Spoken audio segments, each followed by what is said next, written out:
Trust जे certification आहे ते मिळालं 16 वर्षाला.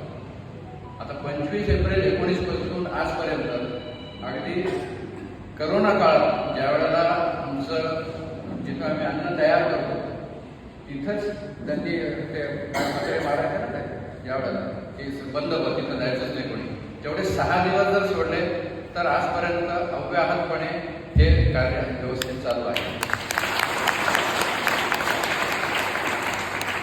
आता हे चालू असण्याचं प्रमुख कारण जे आहे ते मी किंवा मंडळाचे सदस्य आहेत असं वाटून घेऊ नका. तर हे तुम्ही सगळे जे जमलेले लोक आहात इथं किंवा जे आज येऊ शकले नाहीत कार्यक्रमाला असे असंख्य दाते किंवा हितचिंतक यांच्या सहकार्यामुळे हे आज सुरू झाले आणि अव्याहतपणे चालत आहे.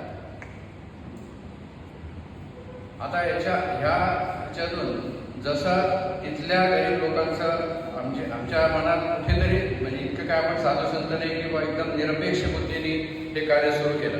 कार्य सुरू करताना अभिमान थोडासा किंवा त्याला आपण म्हणणीपणा ह्या सगळ्या गोष्टी हृदयात होत्या, आजही आहेत काही लोकांना. परंतु जसं आम्ही तिथं कार्य करायला सुरुवात केली त्यानंतर एक महिन्याभरामध्ये मला जाणवलं एक गोष्ट की जी मी प्रांजळपणे सांगतो की ज्याच्यात कुठलाही दंभ नाही किंवा अहंकार आहे की ही जी योजना आहे ती योजना माझी नाही किंवा आमच्या सहकार्यांची पण नाही.